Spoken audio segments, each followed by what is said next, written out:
നിന്നും രക്ഷ നേടാൻ പ്ലാറ്റ്ഫോമിൽ മൂടിപ്പുതച്ചുറങ്ങുന്ന പിഞ്ചു കുഞ്ഞുങ്ങൾ ഉൾപ്പെടെയുള്ള യാത്രക്കാർ. അവർക്കിടയിലേക്ക് വെള്ളമൊഴിച്ചാൽ എങ്ങനെയുണ്ടാകും? ലക്നൌവിൽ നിന്നും ഞെട്ടിക്കുന്ന വീഡിയോയാണ് ഇപ്പോൾ സോഷ്യൽ മീഡിയയിൽ വ്യാപകമായി പ്രചരിക്കുന്നത്. തണുപ്പത്ത് പ്ലാറ്റ്ഫോമിൽ മൂടിപ്പുതച്ചുറങ്ങുന്നവർക്കരികിലേക്ക് വെള്ളമൊഴിക്കുന്ന ശുചീകരണ തൊഴിലാളികൾ. വ്യാപക വിമർശനമാണ് ഇതിനെതിരെ ഉയരുന്നത്. വെള്ളം ദേഹത്തേക്ക് തെറിച്ചതിനെ തുടർന്ന് ചിലർ എഴുന്നേറ്റ് മാറുന്നതും വീഡിയോയിലുണ്ട്. വീഡിയോ വൈറലായതോടെ ഡിവിഷൻ റെയിൽവേ മാനേജർ പ്രതികരണവുമായി രംഗത്തെത്തി. ആളുകൾ റെയിൽവേ സ്റ്റേഷനിലെ പ്ലാറ്റ്ഫോമുകളിൽ കിടന്ന് ഉറങ്ങരുത്.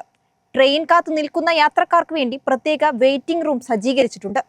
ശുചീകരണ തൊഴിലാളികൾക്ക് അവരുടെ പെരുമാറ്റത്തെക്കുറിച്ച് ആവശ്യമുള്ള ഉപദേശം നൽകിയിട്ടുണ്ടെന്നും DREM പ്രസ്താവനയിലൂടെ വ്യക്തമാക്കി. റെയിൽവേ സ്റ്റേഷനുകളിലെ ശുചിത്വം ഉണ്ടാകേണ്ടത് പ്രധാനമാണെങ്കിലും ശുചീകരണ തൊഴിലാളികളുടെ ഈ നടപടി അംഗീകരിക്കാനാകില്ലെന്ന് ഒട്ടുമിക്ക ആളുകളും പറയുന്നത്. തണുപ്പിൽ നിന്ന് അഭയം തേടി പ്ലാറ്റ്ഫോമിൽ കിടന്നുറങ്ങുന്നവരെ അവിടെ നിന്ന് മാറ്റണമെങ്കിൽ അതിന് മറ്റ് നടപടികൾ സ്വീകരിക്കാമായിരുന്നു എന്നും മനുഷ്യത്വപരമായ സമീപനം ആവശ്യമായ സാഹചര്യത്തിൽ അത് കൈകാര്യം ചെയ്യുന്നതിൽ ജീവനക്കാർ പരാജയപ്പെട്ടെന്ന് വിമർശിക്കുന്നവരുമുണ്ട്.